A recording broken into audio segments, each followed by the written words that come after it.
Hey folks, Phil here and welcome to part 2 of the 5-day pencil sketching challenge. So in this part, I'm going to be showing you how to sketch this copper kettle, both the outline, how to achieve that realistic symmetry, and also the shading so that it looks three-dimensional. Now, if you want to watch any of the other parts, probably start with part 1, obviously. I'm going to link to all of those in the description below, and I'll also add a link to the reference photograph for this one as well. Now, just a heads up, the person filming this at the time forgot to turn on my clip mic, and so the audio isn't the best. You're not going to get the full benefit of my dulcet northern tones, but everything still should be clear. Well, as clear as it can be for a Scouser. Now, if you do enjoy sketching, but you sometimes struggle for a bit of inspiration and some ideas, then check out my guide. It's a free guide called 101 Sketchbook Ideas. It's going to save you lots of time looking for reference material. Also going to give you a bit of inspiration. There's some more sketching challenges in there as well that you can follow at your own pace, and I'll link to that guide. It's completely free in the description. Let me know in the comments if you've got any questions or if you want to put any feedback, good or bad. It's all appreciated. All right, let's get stuck into this one, and then please do come and join me for part 3.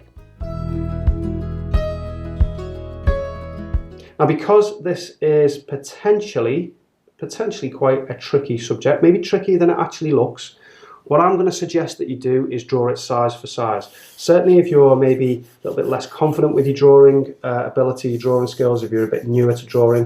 And all I mean by drawing size for size is that your actual drawing is going to be roughly the same size as your reference photograph. The reason that makes things easier is because you can take some checkpoints just across for the different heights of things, and it helps you with your proportion. You could actually take your reference and then move it to the top of your drawing and get it for the widths as well, but I think that's probably making it a little bit too contrived, a bit too mechanical.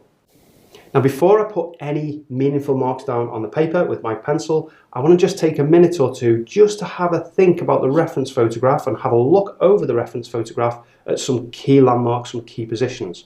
So the first one, always a good one, is a center line. So if I was to split this kettle, this jug in two, does that center line run right through this here, right through the jug? If we lay the pencil down, I would say that that is an equal amount of distance either side, which is what you would expect because it's a symmetrical object. So even though it's rotated, it's going to be the same all the way around. So that is pretty much central. So I know that if I draw a center line in on my piece of paper, that is going to be the center of my drawing. I've got to have an equal amount either side. The other key landmarks that you can look at are some of the positions, some of the key positions of the different elements of the object, in this case obviously the kettle. So I could say this one here is a key position where this aspect then moves into this aspect, this plane here. So where is this in relation to the object as a whole? This landmark here, you see the bottom of this, where is that in relation? What you'll find is that one of them either falls right on the center or somewhere near to it. So if we look at this one here, just to make it a bit clearer, let's just put another pencil down and another one. So you can see that this is falling roughly, it's just coincidental, but it's uncanny how often it happens. This one here is falling in the middle.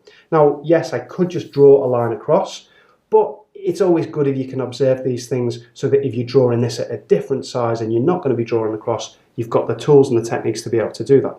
So splitting this distance in half, so the distance from here to here, I'm just visually splitting that in half. Somewhere around there is going to be where the bottom of the lid falls. Now that's all the construction marks that I'm going to use. I could start taking points across for every different aspect, every different landmark within this object, for the widths as well, as I mentioned earlier, but I want to keep this sketch like I want to keep it fluid. I don't want it to become too methodical. You can add a few more in than I've done here just to help you get started, but if you go to the extreme, you might as well use a full-blown grid. Draw up your grid, get it on your reference photograph, and do it that way. We need something to get us started, but we don't want too much that it starts detracting from that observational process, the skill that you're always trying to build. Okay, so the first big shape that I'm going to place in is this oval-like shape here for the top of the kettle. That tells us a lot about the width of the kettle. It's also a really important shape because the more of this that you can see, the more of an upward or above vantage point that we've got, the less of it that you could see. So the more of a thinner, narrower oval would tell us that we've got more of an eye level view, more below, beneath the kettle. So this is a really, really important shape to get in. Now, before you just go and place it anywhere on your piece of paper, think about where it is in relation to the construction marks that you've already laid down. So we know that this center line splits the drawing or this sketch equally in two, the object equally in two. This line here, this center line, which coincides with the bottom of the lid, how does this oval relate to that one? So you can see the top edge is obviously above that line. So the top edge is above, okay? The bottom edge is below, and more of it is showing than the top edge. So more is below this line than is above it. So we know that our oval, this big shape here, is going to fall roughly in that position there relative to the rest of the jug. Now for the width, if you've seen any of my other lessons, so maybe lessons from the Drawing Essentials course or even the more advanced stuff like drawing portraits, you'll know that you can use comparative measures. So you could say, well, the total height of this, the body of this kettle is that, and the width is, it's actually about the same. So comparatively speaking, it's almost as though it's a square shape, a perfect square shape. So you could do that, you could do a comparative measure and say that distance there is going to be, so it's going to be somewhere about there, equal either side. Or we could just do it by eye. So you could draw in a very loose oval and try and gauge what that abstract shape looks like in comparative to your reference. So let's have a go at that. Let's just remove those markers. And one more thing before you put this in, just have a look at how the top edge curve here is a very different type of curve. The severity of the curve is very different from this bottom edge. And the best way to gauge that or get a feel for it is just to take your pencil slowly over the reference and just get a feel for how that works. And what you'll notice is that this feels quite severe as a curve, quite a definite concave shape, whereas this here is convex, but it's a flatter shape, isn't it? And again, that's a really important part of the perspective that's going to describe our vantage point looking down onto the top of this kettle. So rather than just drawing in this oval as I normally would do, where I want it to be quite symmetrical, what I'm going to do is just take a sweeping curve for the top edge, but maybe make that a little bit flatter. And then as I come around here, I want to make this a bit more of a severe curve. And what you will end up with when you do this and you draw a curve in this nature are these pointy edges, which are not very spherical like. So these pointy edges either side here. But I think that's easier to do that and to focus on the symmetry first and then to smooth those off than it is to try and get them smooth first time. Now can you see the shape that I'm left with? Just this simple crosshair construction line in the middle helps me gauge the symmetry that much more easily. So can you see how this shape here isn't quite a mirror image of this shape? This one feels a little bit longer, doesn't it? So it feels like there's a little bit more length to this one than this one. Same for up here as well. Let's just take that line a bit further through. Can you see how that shape there, if we were to flip that over, it would fall maybe somewhere out here? So all that's telling me is that from a symmetrical point of view, I just need to extend this side and this side here. And this is a really good way of helping you determine the overall symmetry of quite an irregular but cylindrical in nature shape. So I know that's got a little bit scruffy. I'm making quite a few marks just as I'm commentating on what I'm doing. So I can tidy those up if I want. You can do the same if it just helps you, keep things a little bit clearer just while you're going through this learning process. I wouldn't do this for the actual sketch, by the way. I'd just go over with heavier lines for, if I was just doing this sketch for my own sketchbook, my own portfolio. But from a teaching point of view, it just makes things a bit cleaner. So now I can maybe focus on softening those outer edges.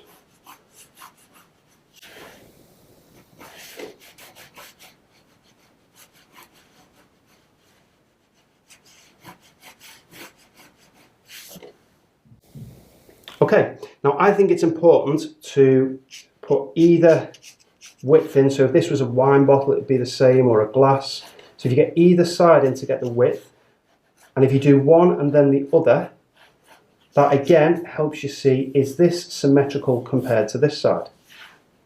So what kind of symmetry have we got going on here? There is some forgiveness in this particular subject, by the way, because it's an older kettle, because it's a bit battered around the edges. There is going to be some tolerance there to be out a little bit with your symmetry. But if you focus at first on getting it really symmetrical, you can then start to play about with breaking that symmetry by design in order to make it a little bit more, authentic, a bit more rustic. But if you were drawing, say, a wine bottle or a glass, you would need to be really symmetrical. And that's where these construction lines, these crosshairs, really do help. Just needs to come out a little bit. Now for the bottom here, what I want you to do is to draw in another oval. So don't just draw this bottom edge. You'll get a much more authentic and much more believable drawing if you can draw through the shape. So again, you've got to think about how this curved edge here is going to be different to the one at the back. You can't obviously see that, you've just got to get a feel for it. So this is going to be the bottom of the drawing here, this mark that I put in. So I'm just going to draw this curve in, or this sphere I should say, ellipse. It's not a sphere.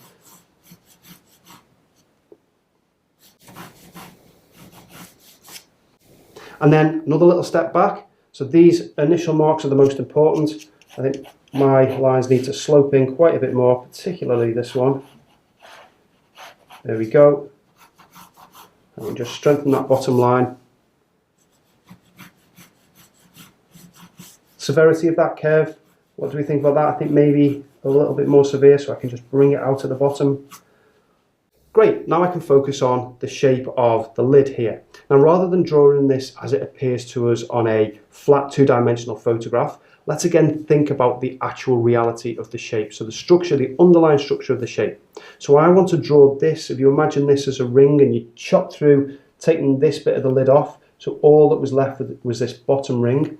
Just think about how that shape, so it's starting in the center here, our center line, just think about how that shape would sit. So where is it width-wise in relation to the overall top? So I think it's going to be something around about that. Okay, and then from there, it's a lot easier then to start putting in this dome, bell-shaped structure on top. This here, look, these rings here, I can do the same thing again. I'm looking at this center line, by the way, so I want to get an equal amount either side. That's going to help keep everything symmetrical.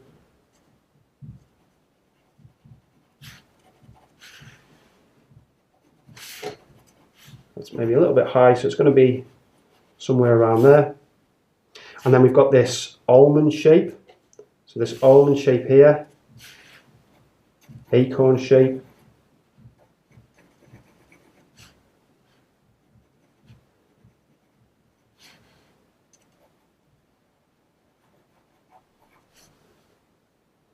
Okay, take a little step back. So I'm thinking this is just not quite symmetrical. So you can see maybe a bit more of the shape is to this side than this side. Much easier to see if you can step back. So we've got this comes out a little bit further, doesn't it? And this side comes out a bit further as well. So it's more around there. So we can tidy this up with the kneadable eraser in a second. But by the time you put, the shading in, and particularly if you're going to shade, it's quite a dark composition. The lighting is quite dark. By the time you put that on, all of this, you wouldn't really matter anyway, because you wouldn't see all of these construction marks. Fantastic. So next, let's see if we can think about this handle. So it's a bit more of a detail, perhaps a bit more of a complicated shape. If I can get the bottom of these handles in correctly, it makes it so much easier to then almost grow the handles either side out of those shapes from a good solid position of these two plates at the bottom. So the first one I can put in by just thinking about how it breaks this shape up. So looking at that, I'm just going to put it in as an oval, just to get the position correct. And then you can see, look how there's a definite angle between those two there. So this is telling us about that it's going to help us with the perspective, but it's also telling us about the turn on the jug that's turned away from us. So just looking at the angle there, I can see that the other one is around about here. And look how this handle here, look where it comes out in relation to the dome that we've drawn in. So it creates this bit of negative space here, see? And that helps me get a good solid position for that side. So I don't want to go too far up and draw the whole thing. I just want to get this bottom position correct, then move on to this position. So now look at how this one here breaks through the shape. So we've got a little bit creep in here that creates this little abstract shape here. You can see that little abstract shape. Okay, so, let's get back to that. So we've got iPad problems. So let's build this shape out from here. So I'm looking at the angle of this, almost vertical.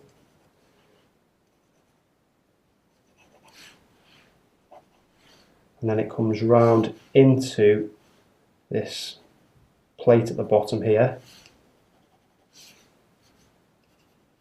And if you struggle drawing this, again, just look at the angles. I'm using quite a soft pencil here, by the way. I'm using a 2B pencil, just so that these lines show up a little bit stronger. It does have the disadvantage of making things a little bit messier, you know, when you're drawing out. But like I said before, it really doesn't matter. That kneadable eraser is there to help tidy things up really quite easily.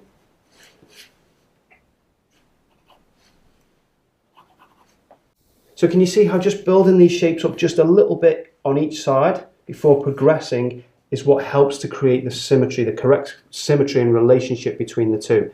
If I just draw one all the way through and then the other one, you've got next to no chance of getting them in a good position and a good size and shape relative to one another. So from here, I'm not going to just carry on building these up. I'm going to get this top handle in this top position of the handle. So I'm looking at this angle here, the bottom edge, just that angle there. So you may want to lay your pencil across. What you'll find is with time, judging angles becomes quite easy, almost second nature. So it's got a little bit of a taper to it, a bit of a dip in there. I can see, maybe not quite as much as that, but it's definitely got that sort of a shape to it. Okay, it's always a good idea as well to overextend your lines, because if anything, you will always make shapes too short rather than too long. Now let's have a look at the end here. So the end, this is another ellipse, another circle. Let's have a look at that. If we were to draw a plumb line down, where is that in relation to this part of the handle, to the lid of the kettle? So I'm not just putting it in here at the end any old place. I want to think about where is it in relation to the rest of the image. So you can see if I was to draw a line down, this circle is somewhere around about here. Now let's just try and get that the right sort of shape. There we go. The other end, again, if you take a plumb line down, is just outside of this. So let's do another circle again. Always a good idea to draw through the shape. There we go. When you erase this line here, just that one in there, strengthen these lines. When we put the shading in, you'll see that that then does look correct. Looks so much more authentic than if you just try and draw this curve in at the end. So now I can start building out the rest of this shape, and this is the one that's going to be the most tricky to try and get that symmetry correct.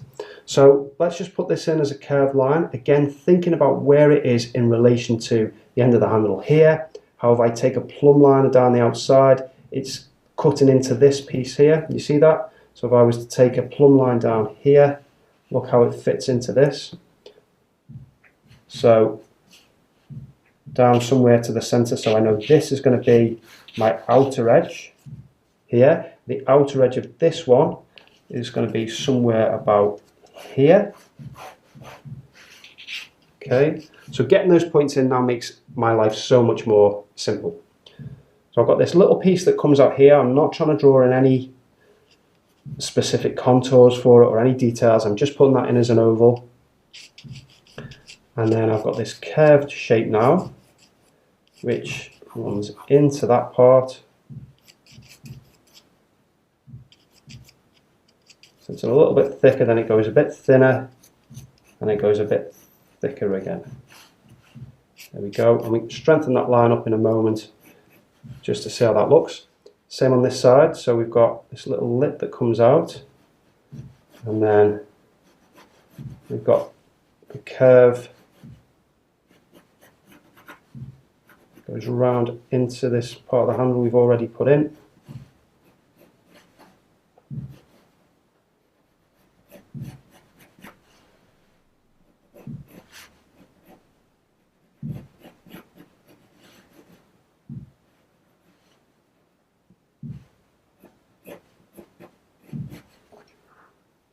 Okay, so tidy that up, get rid of some of the construction marks. I think this probably needs to be a little bit further this way. It's this end piece, but I don't think it's too far off. So I'm just looking at that shape in there, looking at this abstract shape that's made around these other pieces. This distance here, if it looks and feels okay to me. This distance here, this is maybe a little bit wide here. Maybe needs to come in just a touch. This whole handle shape. Maybe this is just a little bit too long, but it's worth taking your time to do that at this stage before you start putting any more commitment, certainly into any shading. The other thing you can do as well is see this break point here. So this break point in this one, this is going to be on the same or similar angle to this angle here. So you can just double check that. So the angle that you've got there, so it actually needs to be around about there. So it wasn't too far off. And then all that remains is the spout, which is a little bit obscured, but just looking at the way that if I take pencil up along this outer edge, you see how it's just kissing that outer edge there, so it's on the same sort of line. You can have a look at this negative space between the height is around about there, isn't it, if I draw a line across.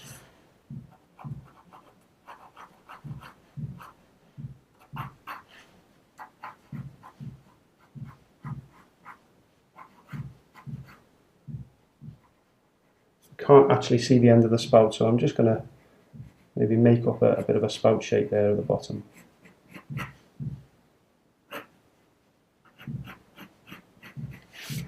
There we go. So there's my layout. I'm going to do some shading now, and I'm going to try and stick to just a single pencil. So I've got an 8B here. This is actually by Staedtler. It's from their little set from the Mars Lumograph range. It's actually Mars Lumograph 100, and the 7 and 8B pencil that you get in this range have got quite a high carbon content. And all that means is that it doesn't reflect as much light as a traditional graphite pencil, a 789B. The amount of light shine that you get from those pencils, particularly under these studio lights, can be quite off-putting. So that's the only reason I'm using this. Any 789 really soft pencil will do, or a carbon pencil. You could even do this with a charcoal pencil. So what I'm going to do, as I try and do with all these lessons, is just erase back these marks with a kneadable eraser, just because it helps tidy things up a little bit. There you go. Hopefully you can still see that, just about still see that. I can see that quite clearly. So with the side of the carbon pencil, what I'm going to do is just block this whole area in quite quickly, just to get rid of the white of the paper. Of course, I do want to reserve the area where you've got this nice white highlight around the top. That's going to be key to getting certainly some of the interest, but also the form as well. So just blocking this in. You can see I've got quite a long nib on this pencil, and I've achieved that by using a razor blade and a little craft knife and a sanding block. I just find that is a lot easier in the long run and a lot quicker in the long run than using a sharpener, especially for the softer pencils as well. The highlight comes around here, then it's sort of lost in that centre bit, and then this is a lighter value, so I'm going to use a little bit less pressure. This isn't going to be the final value, so the value being the light or the dark, amount of light and dark within there. It's not going to be the final value. But again, just taking a little bit of the white away just helps make things a little bit less intimidating. We've got nice strong value on this base of the spout. But don't get too carried away because there's some nice highlights in there as well. So you can see as well, I'm holding the pencil right at the very end. It's going to make your shading much more. It's going to make it more uniform and simpler, but it's also going to make it a lot quicker as well. I'm going to leave that shape because there's some nice little highlights on there, some nice little details, so I'm going to leave that shape for now. Again, just notice the highlights. I suppose you could say that this is more like the approach that you would take with a painting, so an oil painting for example, or an acrylic painting, even a watercolour painting, where you build the whole thing up in layers, and then later on you start to add subsequent layers of detail. So this is a little bit more akin to that, as opposed to some forms of shading where you'll do a lot of detail in an area and build that up into its entirety and move across. You tend to do that with photorealistic drawing, very time consuming. You can still get quite a nice effect, quite a realistic effect as well, taking this approach, and it's just a lot easier for most people. So just looking at how that's quite dark. You can pick out some highlights as well with either the kneadable eraser, or if you can get yourself a pencil eraser. So I'll maybe go and grab one of those and show you what that is in a moment. But the pencil eraser will just allow you to pick out a little bit more detail than the kneadable eraser.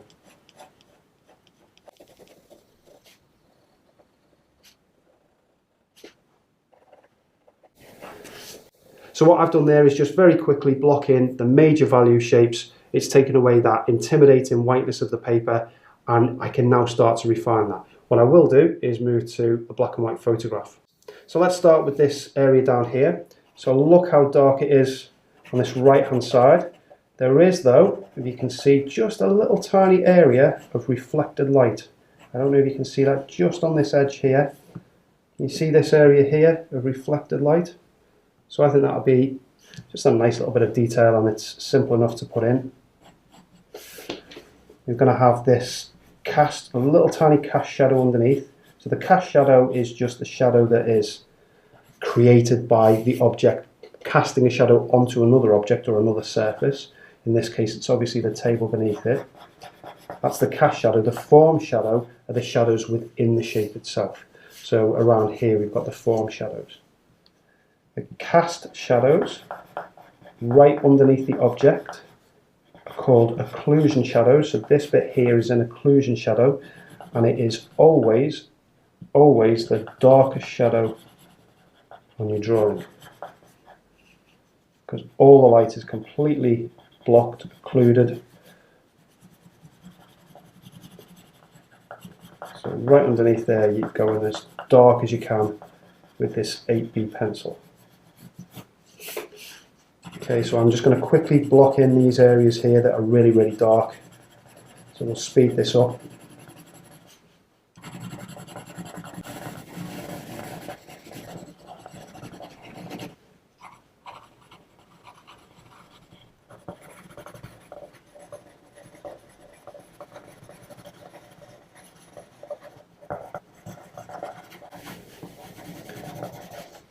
Okay.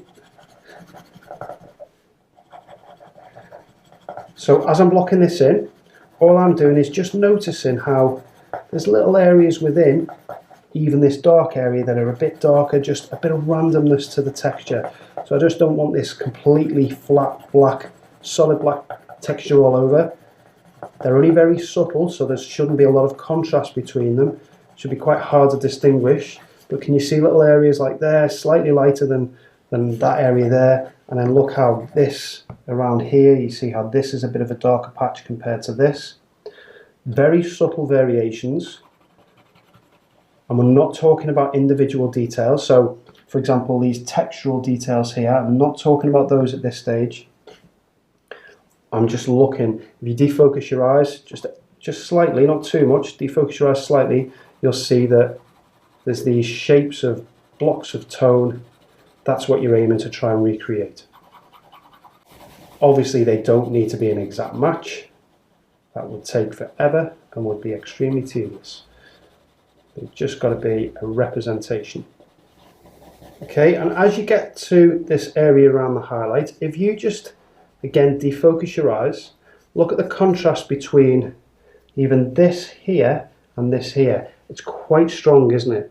So even though it's quite easy to get bogged down with all the different slight variations and subtle variations between the lights or the darks and the slightly lighter darks in this area, if you defocus your eyes, it's quite an obvious difference between this bright highlight and all of these values around here. So we want to make that quite a strong contrast. So a lot lighter pressure here, where that was quite strong pressure. In this area now, I'm just letting the weight of the pencil do the work. So it's much better when you've got these mid-tones to start conservatively and then just gradually let individual layers build up. And you can see as well I'm starting to hold the pencil a little bit further down, so when you want a bit more control, that's obviously what you need to do. And you want to block those initial first areas in. You can hold the pencil right at the very end, get them in quickly. So it's important just to remember that what you're doing at this stage is you're trying to get the values. You're not getting bogged down by detail. Yes, you're varying maybe the pressure and slightly to get a little bit of texture in there, but I'm not getting bogged down by individual details, not yet. I can add those right towards the end. So little pot marks and dips and dents, cracks within the surface, don't get bogged down by those yet. Okay, this is really nice and dark here, isn't it? And it really helps to create this outer edge of the pot.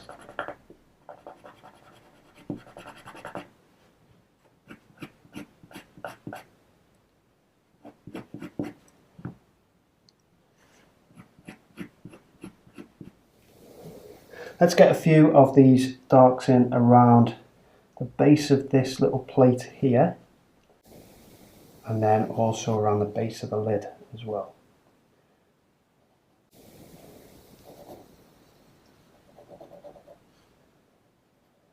So I'm just trying to look at the angles of the bottom of this, just so I make sure that I get that in correctly, because obviously it's all been lost now with the shading that's gone over the top of it. So we've got this other one here. So I'm not just going to try and put this one continuous solid line in. There's bits of this that are thicker and thinner in places. That's just in keeping with the nature of this old kettle and this handmade, obviously handmade object. It's also got areas that are a little bit darker than others, a bit lighter than others, little flecks of highlights within them. I'm not sure if we'll get those in, but can certainly vary the different marks within that, just so that it doesn't become too uniform. Got a nice bit of cast shadow. Can you see that little cast shadow there? Get it back. There we go. So you see how this cast shadow goes across all of those shapes. So let's just establish this outer edge first, and then shadow goes all across here.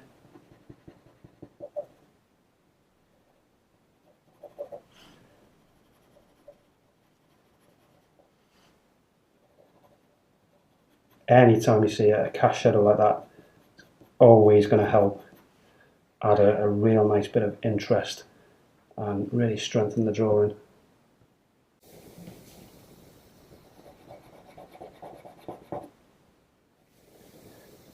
And then look how this part here is a nice white highlight, so we can leave that. But then this bit here in the middle, I'm just going to mute that, knock it back a little bit. There's a bit more of a highlight edge there, so we can leave it. Look at how the bottom here, do you see how it's going to be a mixture of a little bit of shadow, but also dirt and grime around the base of the lid. So I've just got the pencil holding it at the end, just building up the tone slightly.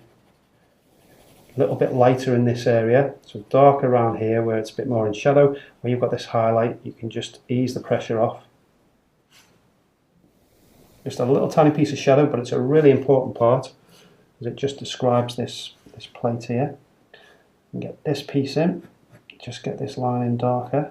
I don't want to get too carried away, just look how this dark line carries on up and then goes into this shadow here, which I've already blocked in, so I'm happy with that. So I can just strengthen that piece.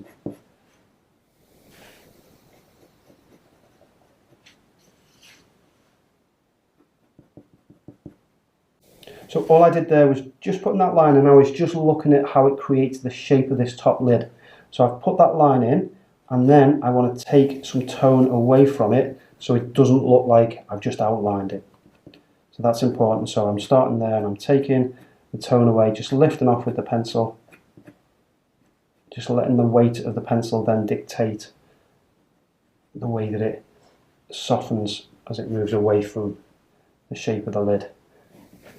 Okay, so what I've tried to avoid doing there, just on this outside, you've got this highlight edge, I've tried to avoid outlining it. I've put a slight one in, and I actually think it's worse for it. So what I might need to do is go and get that pencil eraser I mentioned earlier, just so I've got a bit more control and I can erase that. But I think it's better to leave that and just let the viewer's eye sort of fill in that missing information. Rather than outlining it, just leave that as what's called a lost edge. So freshly sharpened pencil, start to put in a few of the details on this side. And what can be a good idea to do is to look at the real small details and do those first while your pencil's at its sharpest. So rather than me blocking in all this area in dark, I can just look at these two little screw heads. So I'm just looking at where the shadows are, just laying those down. And then we've got this one here. By the way, if you want to protect the shading that you've done, you know, with a piece of, you could use a piece of printer paper, copier paper would be enough, or greaseproof paper is always good as well. You can do. It doesn't really tend to bother me, to be honest. A little bit of smudginess, especially when it's a fairly loose sketch. But if it was a bit more of a detailed sketch, I might take the time to do that. So this has then got a little bit of tone on, hasn't it? So just in the top there. But what I'm going to do is just leave the thinnest, lightest edge just on the lip there. A little bit of dark texture just around that bit. And then this first little fold or crease in the arm is quite dark. So I can block that in quite quickly. And there's a little bit of highlight just at the top.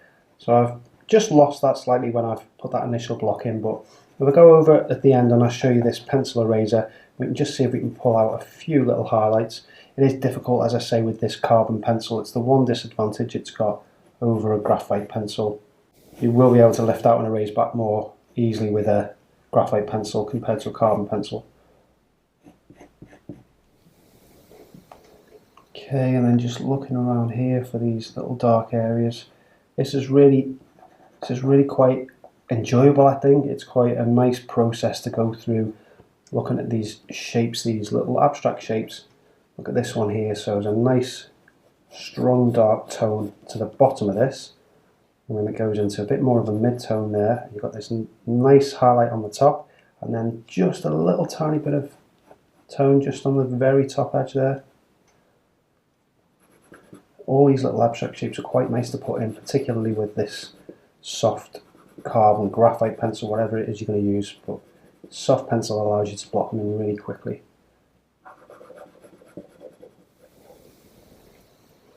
Let's get a few details on this almond shape, this top little feature that's on the top of the kettle. So I'm going to look at this, just going to look at the bottom part first, just so I can get the placement relative to the rest correct. And then from there I can start to build up. This probably is where you want to have a little piece of paper just to protect this part of the drawing, because your hand is going to be on it quite a lot, especially if you work in this order. So I've got that piece there, and then all I'm doing is just looking at the dark abstract shapes within this, this sort of an acorn shape, isn't it? So we've got this ridge just around the middle of it. Okay, so it just takes a little bit of looking backwards and forwards just so you can figure the different shapes out, the different patterns that are within there, but it's quite a nice process to go through. It's only a small area, so it won't take too long. Okay, so rather than just outlining this bit now, so I'm just trying to get a feel for the way the different reflections are going on, but I can see that there's some light edges around that, so I'm not just going to outline the whole thing. What I'm going to do is just let some of the edges disappear into the white background of the paper, and again that's just more of these lost edges, which definitely helps to create more interest within your drawing.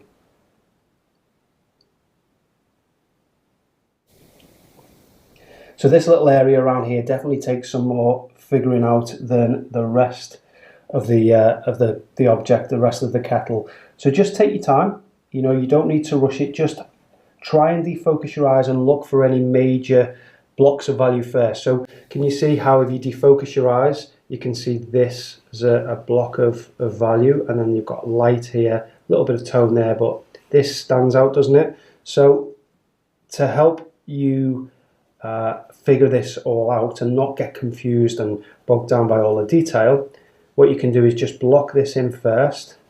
Don't worry about all the different highlights and shadows within that, the different ridges and things.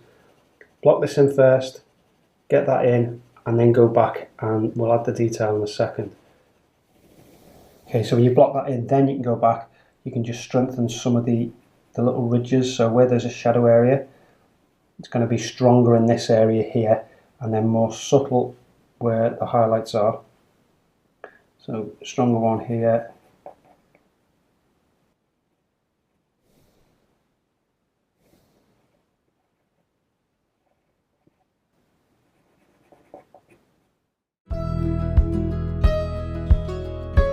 So we're coming to the end of the drawing now. You've got all of the major values and the tones in place. Take a little step back, make sure you're happy with those. You know, strengthen any darks where you feel you need to. But I think now all it needs for a finishing touch is just a few little textural marks. So have a look around. You can take each area as it comes, but really easy this, really quite enjoyable as well. So you're just picking out any little pit marks and spots and dips and dashes and things. So we've got this crack here, nice and light in the highlight area, but then it goes really quite dark.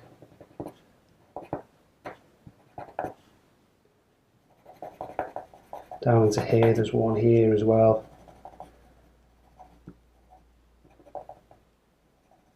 We'll do a little bit of work with the pencil eraser. I don't think the kneadable eraser will cut it on this, to be honest.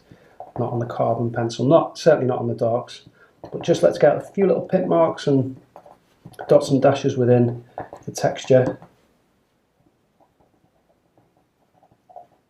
And try and keep them nice and random, so you don't want anything that's too uniform, either in the strength that you use, the amount of pressure that you place on your pencil, and also the size and the shape as well. So look, there's a nice one here, and it's got a sort of a dark little centre to it, and then there's just a bit of a shadow just indicating that it's a little dent. So let me show you the pencil eraser. So just works like a mechanical pencil where you can just push the nib out, you can push that back in, and you can buy replacement erasers as well to go in this. So craft knife, just take off the edge when you want a clean edge. And you don't use this as an erasing tool because it's really not effective to erase any kind of area of graphite. You use it more as a drawing tool. Now, I'm not going to get a lot of effect with this with a carbon pencil, but it will allow me just to, some of the lighter areas, maybe just lighten them off slightly. And it just gives you a bit more control, a bit more precision than you can get with a kneadable razor, which you'll get more precision with than you will with a standard eraser because you can tease it to a point. But this can be quite useful, particularly if you've done yours with a traditional graphite pencil as opposed to that high carbon pencil I've used. You'll have a bit more success with it. But just anywhere that you feel, like round here for example, I've lost some of the highlights. And if you just want to try and retain those again.